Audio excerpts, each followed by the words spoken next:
Welcome to the Workhorse Podcast, where we dig deep into the grit, passion, and strategy behind building a successful rural business. We're your hosts. I'm Kendall Ballantyne, owner of Central Park Farms and marketing for farmers. And I'm Jessica Garza, owner of Moose Valley Ranch and founder of Market in the Mountains. This podcast is for hardworking female farmers and rural entrepreneurs who are ready to turn their dreams into thriving businesses. From deep diving business strategies that actually work to balancing farm family life and everything in between. We're here to give you practical tools, candid insights, and a healthy dose of community support. If you're looking for women who actually cheer you on, are willing to tell you the hard truths, and that understand how much it can throw off your day when the cows get out, you're in the right spot. This podcast is for the doers, the women who don't stay in one spot for too long, for the workhorses.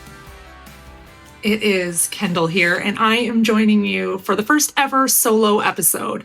This isn't the norm for us. It's usually Jess and I, but this week I am coming to you for a solo training episode on a topic that you guys have requested. And the reason I'm coming to you on my own this week is that Jess is in the final push of getting the Geodome project complete for her guests to start arriving, which is just so exciting. But also, as all of us know as business owners, there's always some last minute things that need to get kind of tied up. So in a kind of an attempt to remove something off of her plate this week, I thought I would come to you and we would chat about something that gets asked of me often. And it is on the topic of whether somebody is ready to hire staff, or what it looks like, or how we manage the fact that we have a growing team here on the farm. So I want to start out by just giving a little bit of a disclaimer.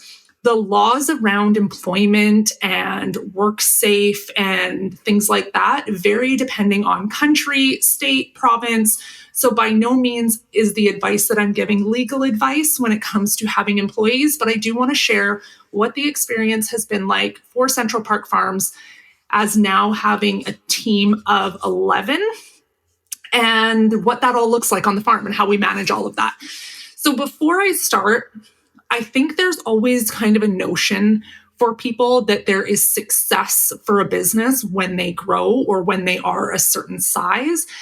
And I want to take a moment to address that, because I think that there's a lot of, we see the team and people see the size of our farm and they might think, oh, well, like, I wish that I had a team and that makes things so much easier. And, it must be so nice to bounce things off. And certainly it is. But we have to remember that in order for us to have a team, for every new employee we add into the mix, we have to sell so much more product in order to make it worth it to bring another team member onto the farm. We have to produce so much more revenue. And with the margins that we deal with in agriculture, particularly, that means we need to move a ton of meat. So having employees is not always necessary for a business to be successful. In fact, sometimes scaling back and having a small team, or just you and your spouse, or adding maybe one other person into the mix, can be more financially lucrative than having a team of 11 like we have. So I do want to say that in case somebody is sitting there thinking that it's going to change all of the problems that they have by bringing on some additional help, or feeling that their business is maybe smaller, less than comparing based on size of team, because that is just not the case. Oftentimes, Jay and I have had that conversation before. Typically, it comes up when we are in need of hiring a new delivery driver. Thankfully, for us right now, we've got really great delivery drivers, so we don't need to worry about that. But whenever there's a change for that position, because it is a harder position to hire for, we always kind of say out loud, like, if we didn't have that and we weren't doing the delivery portion of our business and we were focused solely on the farm store end of things, we would certainly not need to generate nearly as much money, because we would have that entire delivery related expenses out of the mix. And we would also have some of the staffing that actually are just packing orders for delivery out of the mix. So it is something to think about just how much scale you need to be able to have in some cases to grow that team. So when it comes to staffing, there are a number of things that I learned the hard way and that I wish I had known sooner, which seems really silly because for those of you who don't know my background, I was the director of operations and administration for a large company. So I worked for a company in a management position that had a number of staff. Now, when I was in that position, I was a lot younger. So I had left that industry at 27. So I was managing a team at a very, very young age, but I wasn't necessarily involved in the actual hiring of staff. And a lot of the staff that we had at the time that I was promoted into that position had been with the company for a long time. So I didn't have as much experience with the onboarding of new staff, with the hiring decision, the onboarding, all of that type of thing. I understood once they were on the team, and once I was in that position, the management from a day-to-day perspective, but not so much that initial. And I think that is one of the things that has tripped me up the most as I have grown the staff within our company. And it's still something that I am regularly coming back to kind of revamp and get better at being a leader within our company and involved in the hiring process within our company.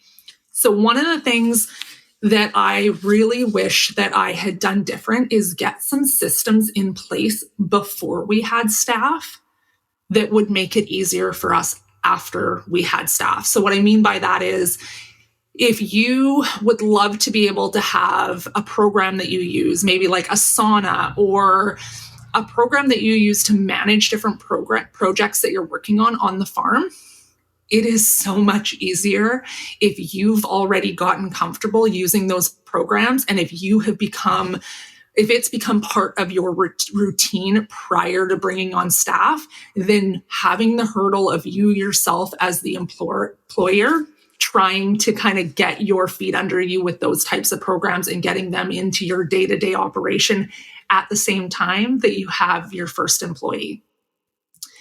I think it's important too to note that if you don't necessarily need an employee at this point, and you're looking more for, say, like a virtual assistant or somebody to help you in that capacity, having a handle on that back end stuff is also really helpful when you bring on a VA. I will admit, I know a lot of people use VAs very, very successfully. For those who don't know, a VA is a virtual assistant. So it is somebody who handles, depending on the VA you hire, they will handle a wide variety of different tasks, from marketing, email communication, customer service. There is a wide scope of different tasks that a VA can take care of for you. If I'm being completely honest, I am a very terrible VA client, and I know that now. I didn't know that at the beginning. I have tried different VAs, and for me, it doesn't work because of the fact that I need somebody to be here. I need to know when they're working, I think, is mostly the thing that has always tripped me up with having a VA, is that I work different hours. And sometimes I am on the road to the ranch, which means I'm in and out of cell phone reception and things like that. And one of the beautiful things about being a VA is you have the ability to work your own hours and have more flexibility because you are not an employee. You are your own entity and company. But the problem with that in a new situation, like where you're just kind of getting things lined up, is that when somebody would jump in and start working on something and I wouldn't know when they were going to start the task. And if they had questions for me, it was delayed in that response because of the way I'm structured with work. So I do much, much better working with somebody where I know what their hours are, that they are going to be working on things within our organization or within our company, so that I know I need to be available to give them the support that they need to be successful at their jobs. And for me, that just has proven to not work with a VA from my experience. Now, we do outsource one aspect within our company, and it is a position that we used to have in-house, and that is our bookkeeping. And that is working for us. But this bookkeeping company that we use is very regimented, and they are a higher priced company to hire. And so previously, when I had remote bookkeepers, it didn't work.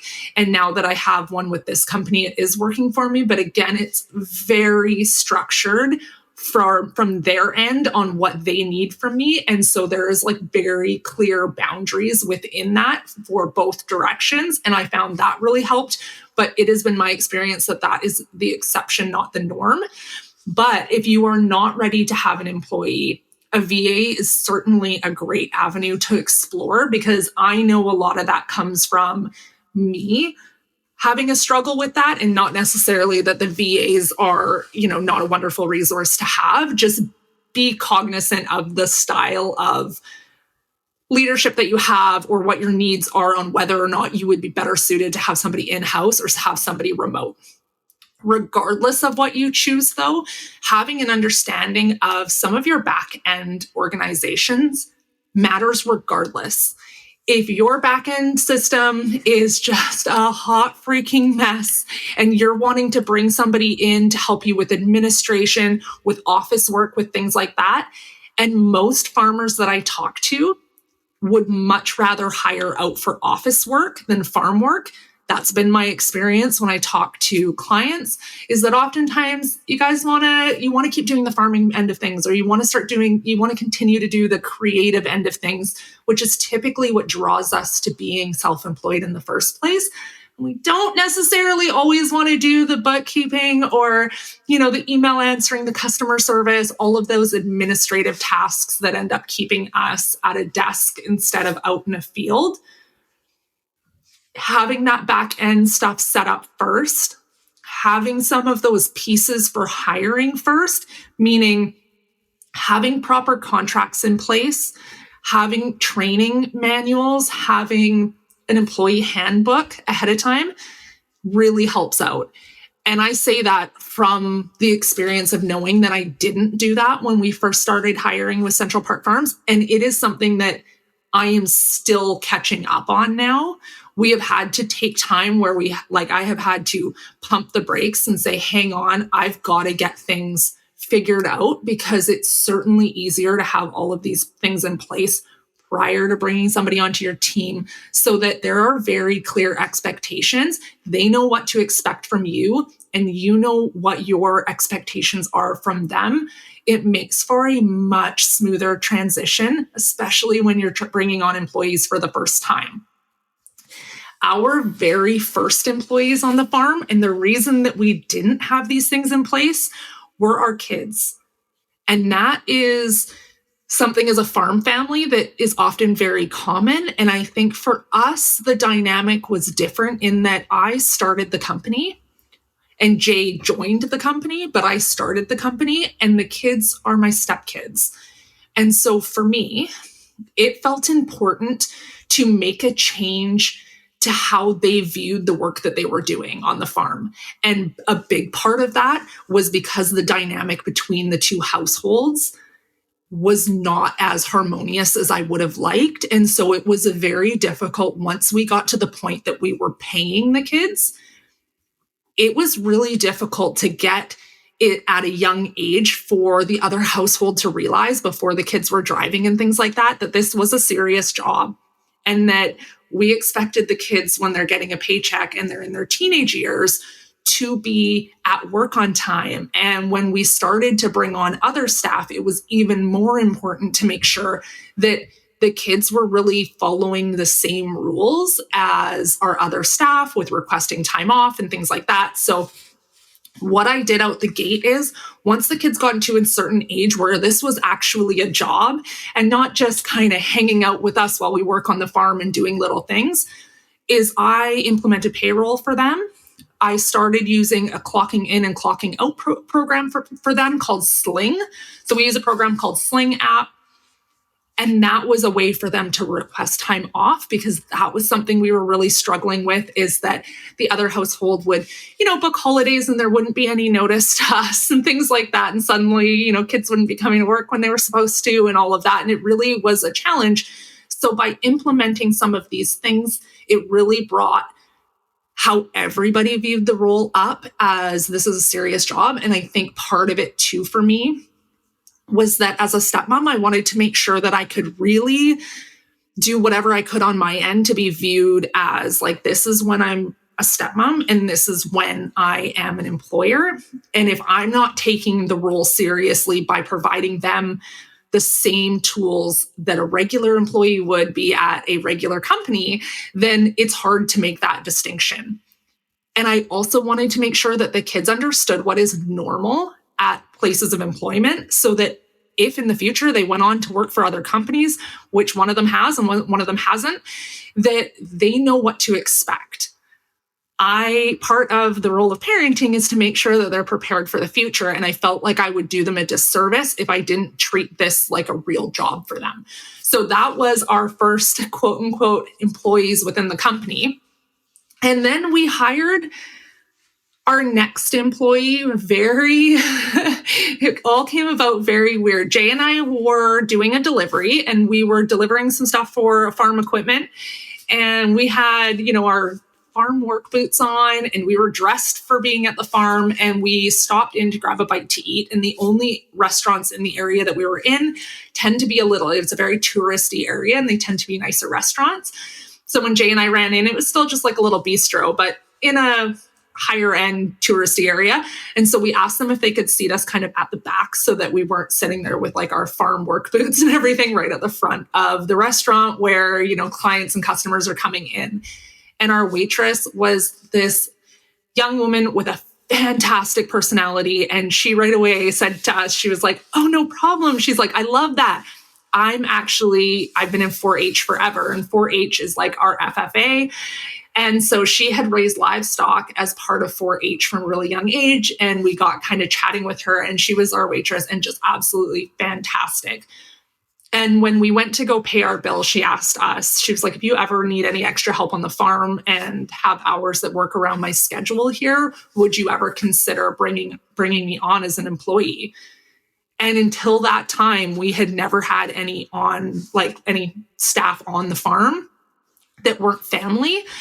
And her personality was just so great. And we were kind of at that point where we could bring on something like really part-time. And so we hired her to come in, and she did jobs like washing eggs and putting them into the carton for us, just kind of that laborious work that doesn't necessarily need a ton of training and doesn't necessarily need a lot of effort, but is something that getting that off my plate freed up a lot of time for me to try to do other things.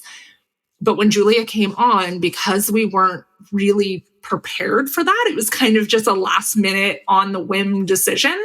I didn't have all of those like formal things in place. We had some of it in place from the kids, but not as much as I would have liked to have. And it felt like in those early years of hiring, it just kind of snowballed a little bit.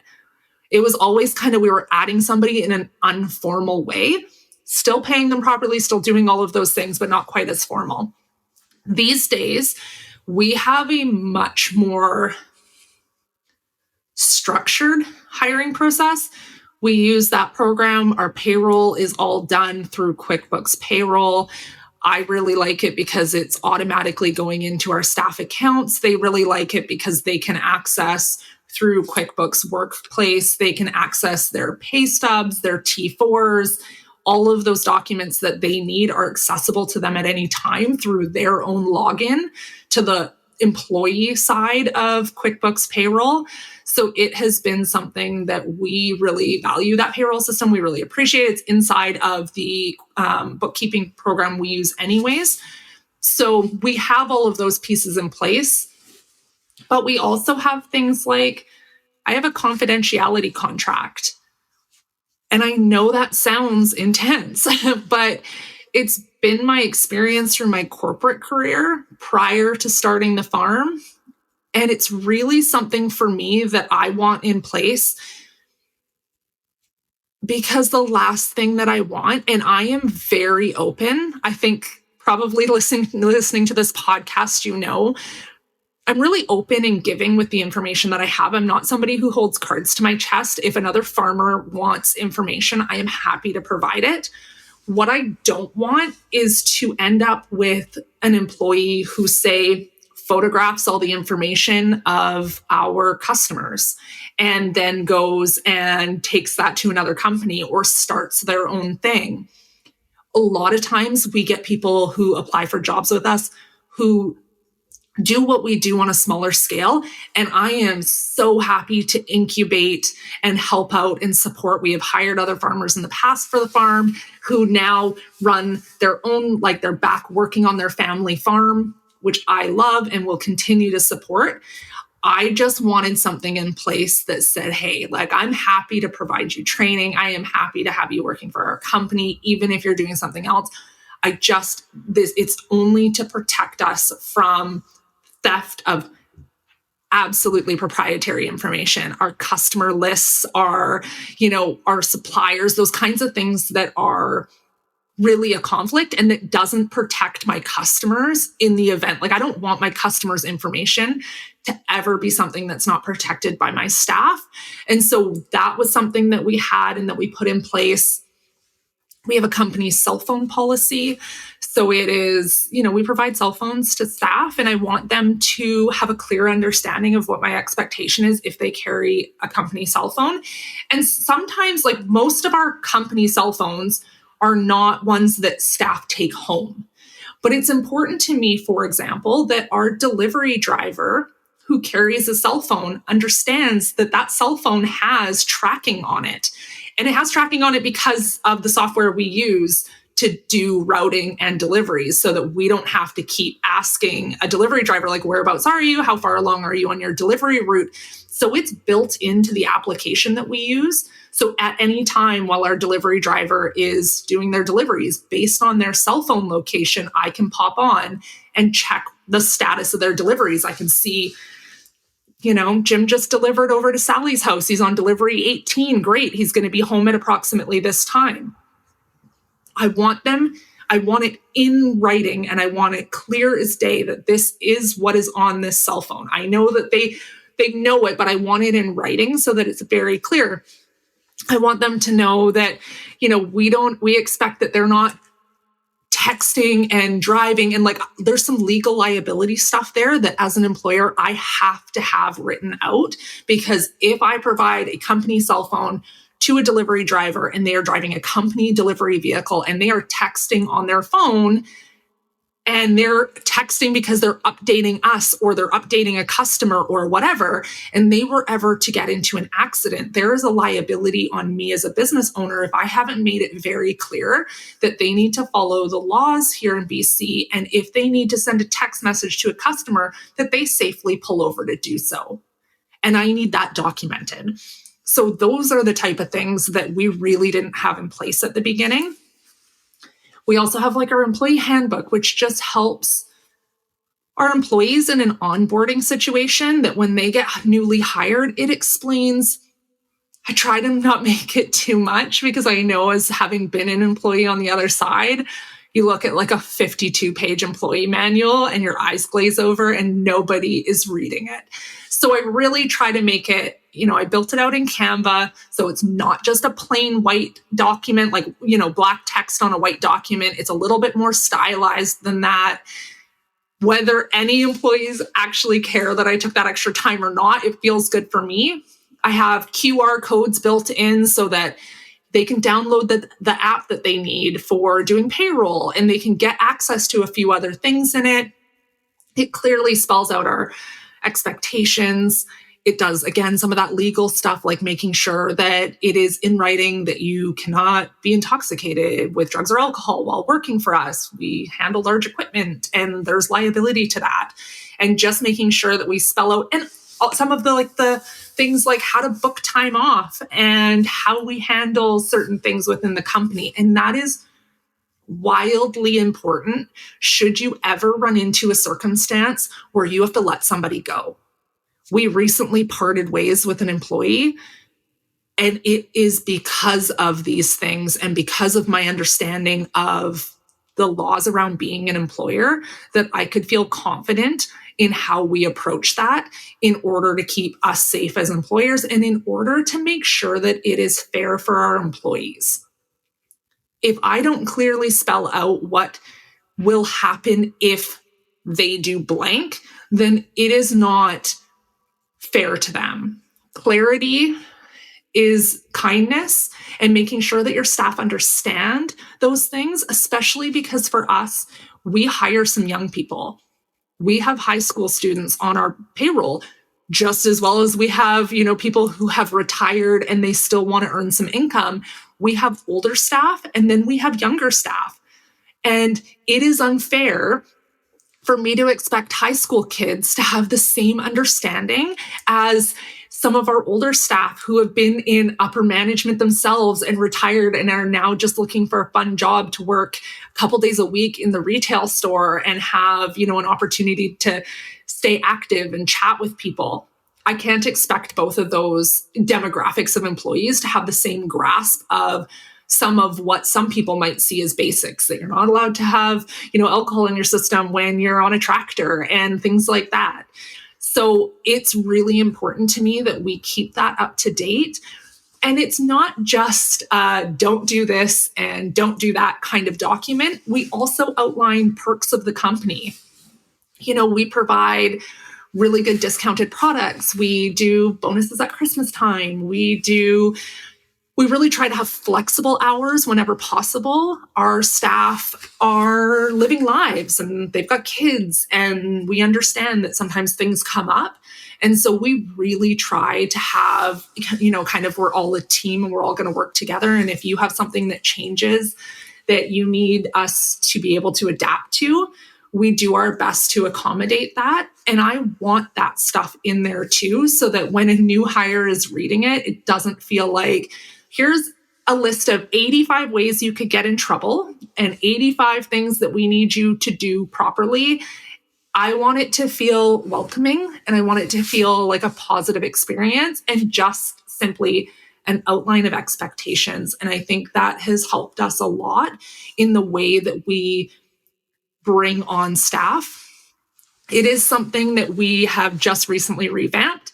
Since we had that parting ways with the employee that I mentioned, it gave me a moment to reflect back to say, okay, well, I'm really glad we had some of these pieces in place, but dang, it would have been nice to have this to lean back on and this to lean back on. So I went back, refreshed, revised, went and made sure that the clauses that I needed were in there so that if something like that were to happen again, that we just had that extra little bit of protection as a business to make sure that we were protected moving forward. Because sometimes, no matter how great you think the hire is, no matter how good things can happen, and things can happen where somebody is disgruntled by being let go, for example, and whatever it is, it's important that you have those things in place. So we recently did a big revamp on that end of things.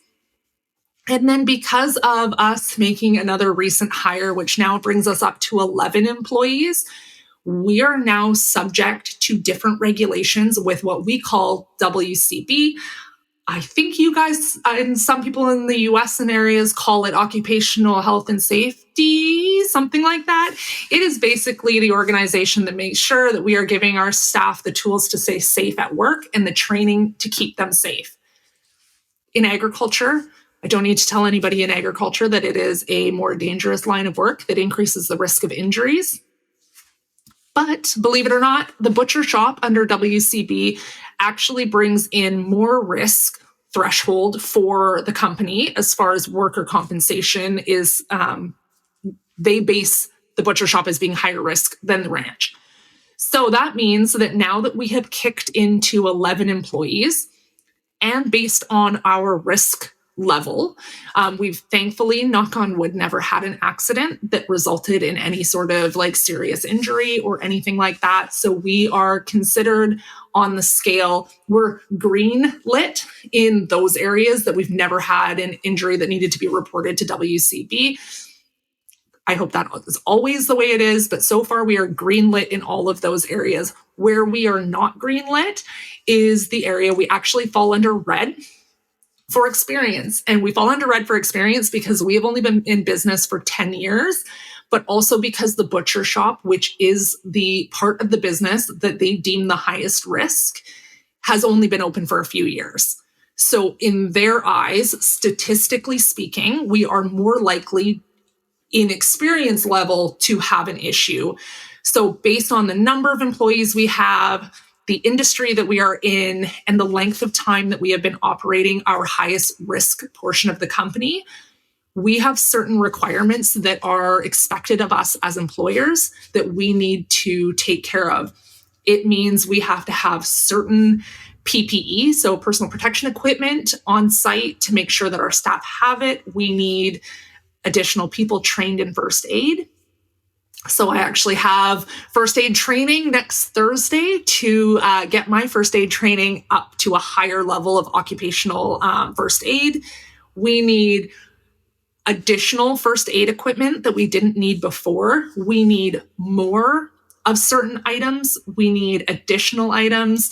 There is quite a bit, like we need to have an eye wash station. We need to have like more trauma equipment than we had before. We have a lot of things that need to be added to the fact that I am sitting in an office right now recording this podcast, and there is a big old Amazon box on the floor that has additional PPE and additional first aid equipment that I had to buy because we hired one more employee this week. So those are things that you have to keep in mind as an employer, are what are those regulations and what are those things that, you know, who would have thought that when you go from 10 employees to 11, it means you suddenly have to have more things on hand. To me, I feel like we need those things, or should be required to have those things, whether we have 3 employees or 11 employees, but we really kicked into a higher level that required us to have more significant investment into that. It also kicks us into an area where we actually have to have a monthly meeting now. There's a special term for it. We have to have a committee.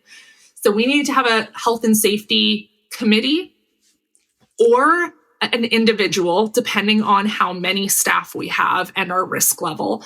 So we have decided, technically I could get by as just an individual taking care of our workers' compensation requirements. However, I've decided that we will turn this into a committee, and the committee is going to be me and my stepson, Jagger.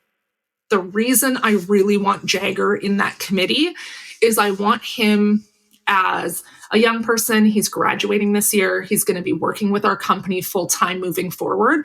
I want to empower Jagger because he will be overseeing the people on the farm when he graduates. Any of our staff that Jay obviously bounces between, my husband Jay bounces between the butcher shop as our head butcher, as well as the farm.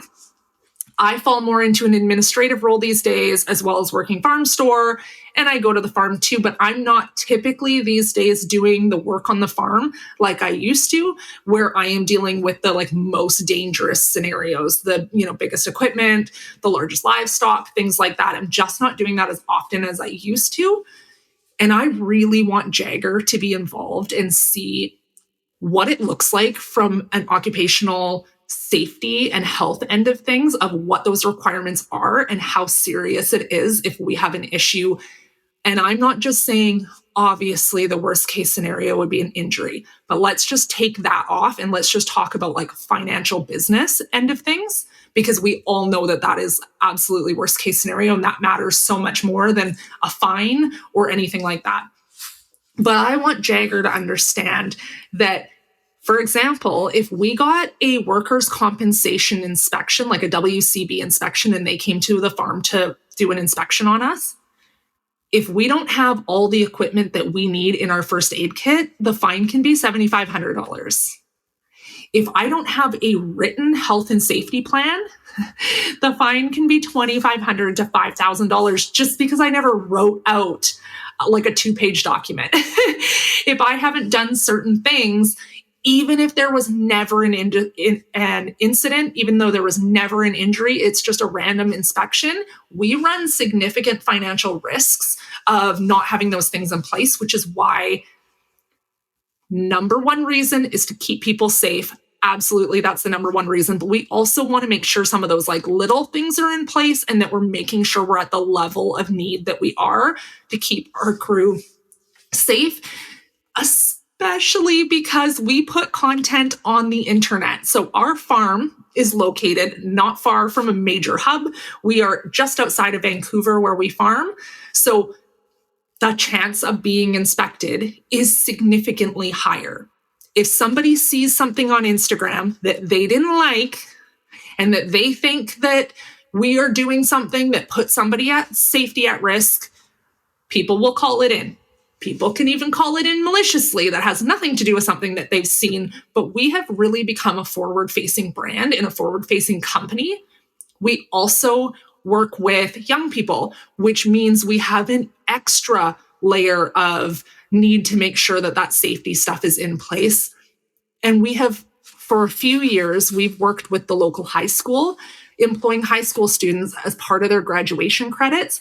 The school is required to come and do safety inspections with us. There's just a lot of things that can go wrong and a lot of increased likelihood that we could get an inspection even if there is never a injury or anything like that on the farm.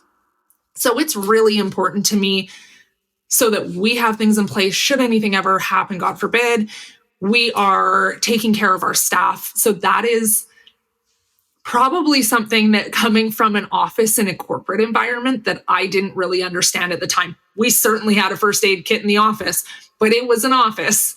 There were only so many things that could happen in an office environment where everybody's an adult and we're sitting at desks all day versus a ranch with large livestock and a butcher shop. And, we're running equipment and butchery equipment like bandsaws and tractors and all of those different things. And with staff that are not always trained in that when they come to us, and it's our responsibility to make sure that they are trained. There's just so much more that comes with having employees than sometimes we think.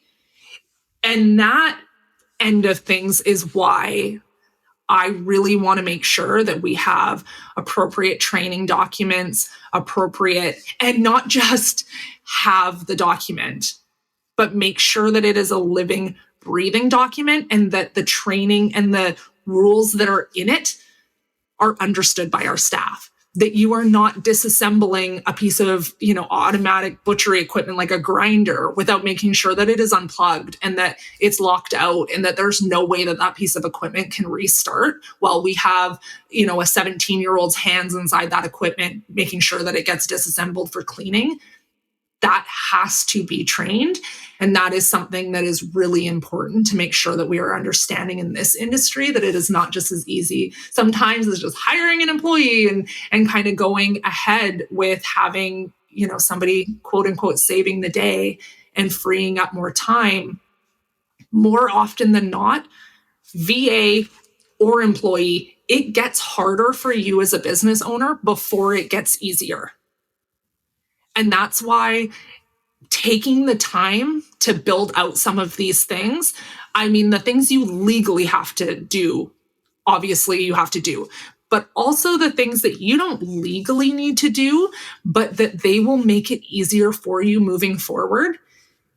If I had at the very beginning stopped and said, I need to create some training documents. I need to create a little bit of stuff that makes it easier, whether it's some recorded videos or some screen recordings to show how to add products to our online store or print orders.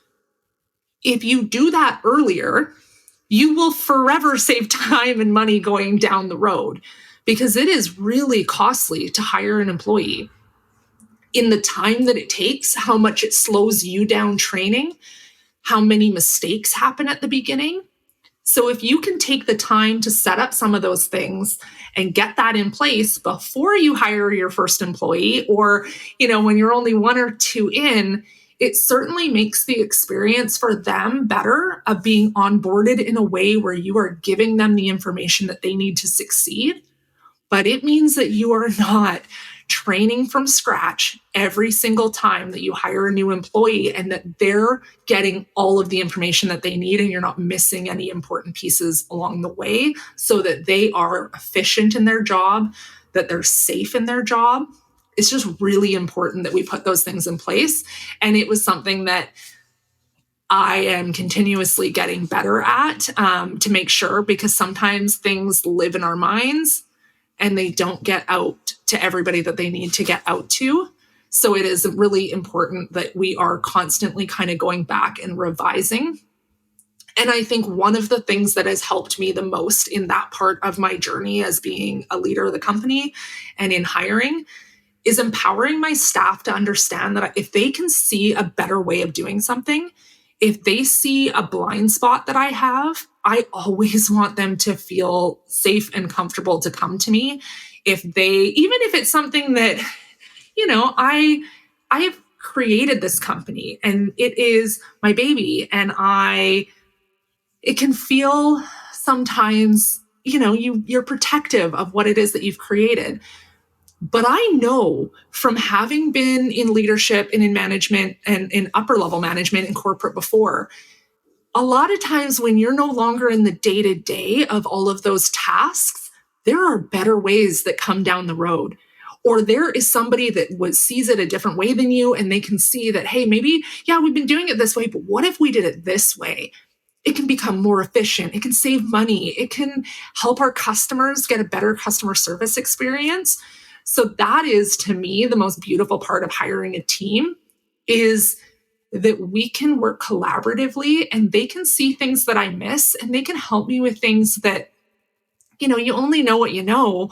And being able to have somebody with a different angle of something. And I think that's probably the coolest part. And we have such a wide range of ages on the farm. We have employees that I have an employee who's 70 and I have an employee who is 17. So that is a really wide range. We have women and men on our team.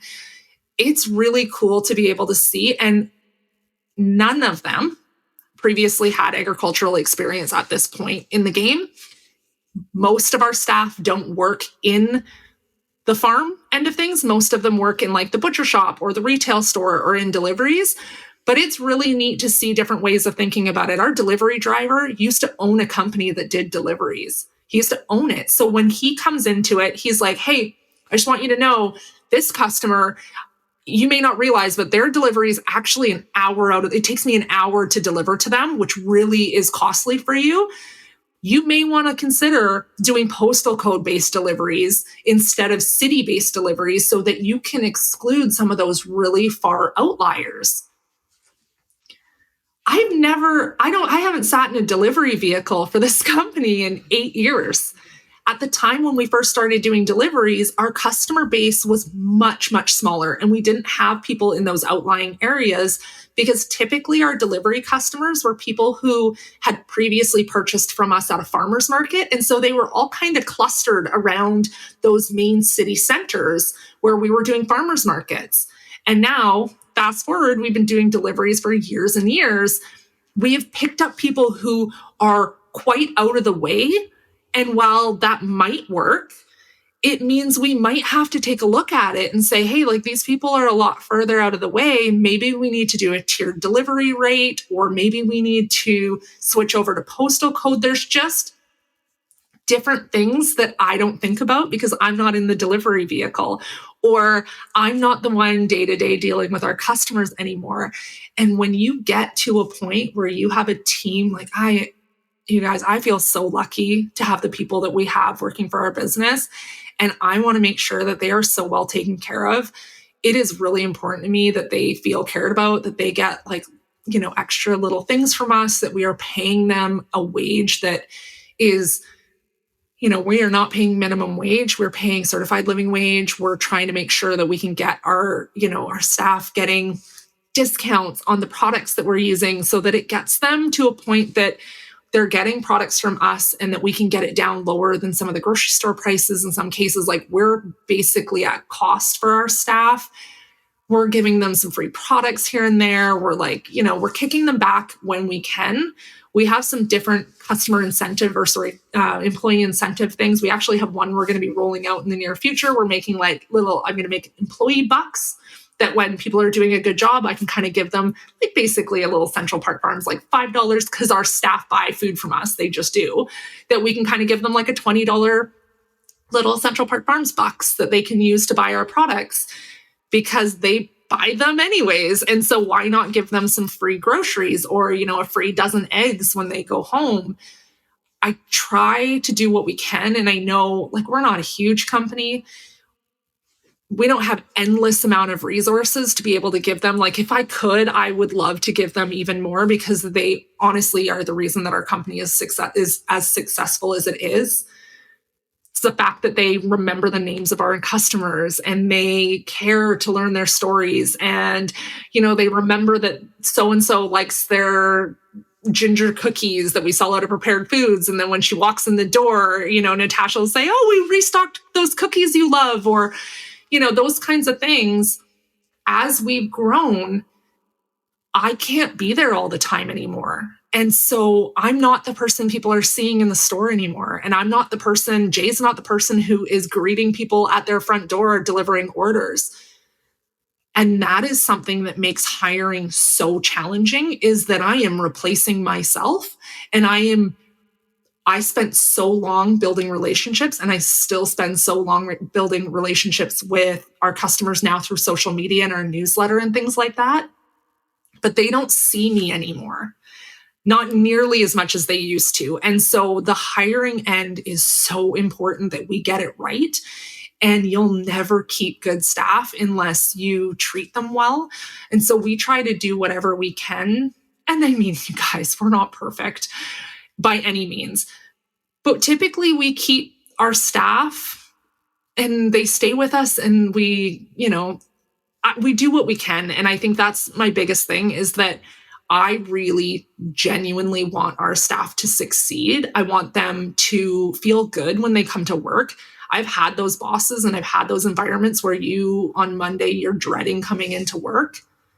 And I think that's one of the cool things about having like the balance of ages that we have. And we tend to do really good with people who are retired, but they don't want financially to be, not having any extra money. Life is expensive these days. And I think we do really well with that kind of corner of who we can hire, because it is an enjoyable thing then. Like they're not necessarily all working because they have to work. They're enjoying life and coming in and doing this. And it's a nice balance for our young staff to have more experienced staff, and vice versa. It's kind of nice having those young people in here that can kind of keep us lively and give us new ways to look at things and make us laugh and all of the things. So it's been a really lovely experience. I feel like, based on the last, week and a half, that I've really been looking at how we can make those improvements and making, kind of refining our hiring process and refining how we handle that. My hope is that our new staff will have an even better experience in coming and joining the team, and making sure that, the other day when I was making all of this stuff, I went and popped into the farm store, and I kind of sat on one of the chest freezers in the farm store and talked to the women that work in that side. And I said, like, where did we drop the ball in the hiring process with you? Or where do you wish we had supported you more? And it is, if you can get past your ego and stop pretending that we do everything right, because none of us do. And if we can make an environment where our staff feel okay to say, you know what, actually, I really could have, I felt kind of like a fish, like I was floundering in those, beginning months, because I felt like everybody was too busy to give me the training that I needed or whatever. Then we can have those honest conversations so that as a business, we can do better moving forward. And I went in there and I was talking to the women that were in there, and I was like, do you feel like we should have had more of like a training manual? And we've got my mom in Pick and Pack, and my mom is fantastic. And so they were like, no, actually, just Sharon, she's really good at that kind of thing. And she just it was a very open environment to ask questions. And, the women all agreed to the same thing. Like, Sharon never made us feel bad for asking questions.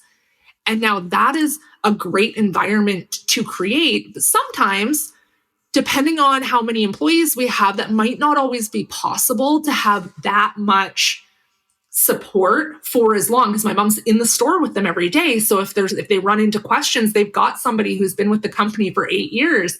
And that's not always possible, particularly when you have a small team. So that is when those feedback pieces where, hey, if we've got additional training manuals put together or whatever, that there's a reference back. And I did say to the girls, I said, well, what do you think about more of a reference that you could go to find out more information about how we produce what we produce? Because the women working in the store are not out on the farm. And our customers always have a lot of questions. So I kind of asked them and they were like, we can usually always get an answer for something that we don't we don't know, or that we've never had it been asked before, because Jay's usually around or my mom's usually around. But they were like, it would be nice if there was, just something that we could quickly go kind of like an FAQ. You could go to the chicken section and kind of have some regularly asked questions that customers like to ask, with the answers of like, what is the feed breakdown, or some of those kind of more obscure questions that our customers like to ask when they visit us for the first time. Well, that makes our customer service better, that they can say, you know what, I don't know the answer to that, but I have this book here and let me just quickly look it up for you, and have that in place. And that is something that now we are going to be able to look at doing. And that doesn't happen unless we're having a conversation. So I'm feeling really good about, we've got 2 new employees that are starting in the next little bit. And I'm just really looking forward to seeing how we can continue to improve in that area. But my parting message to you is, if you are building a team, if you want to start outsourcing, or you want to get somebody in-house as an employee, it can be such a helpful thing, but certainly give yourself grace that it doesn't get easier straight out the gate, that it definitely, there is going to be a time investment. So if you think it's the magic pill that you're just going to, snap your fingers and everything's going to get easier, it isn't. But if you put some of these things in place, it can be one of the most rewarding things. Being an employer is such a huge part of what I value about the work I do. Feeding my community is a major driver for us. Also, being an employer, and being an employer that hopefully my employees feel good about coming to work, is massive. Making sure that my stepson can develop his career so that hopefully one day, if he wants to, that he'd be able to take this over, and that he would be able to have a team around him supporting him the way that we have been lucky enough to have for our business. So if you're hiring, best of luck with that. I hope that you are able to develop a team that gives you that kind of support. Thank you for listening to this episode. We know there are only so many hours in the day, so we're honored you choose to spend some of your time with us. If you're one of the many rural women entrepreneurs who are struggling to find true community and step-by-step support that actually moves the needle in your business, join our signature group coaching program, the Workhorse Collective. You can find more information in the show notes of today's episode. Together, we've set out to support and connect with women in rural business. If you found this episode valuable, we'd love it if you'd share with another woman in your circle. It would also be incredibly helpful if you would take a moment to leave a review wherever you listen to your podcasts. Don't forget to subscribe so you don't miss future episodes, and we'll catch you next time on the Workhorse Podcast.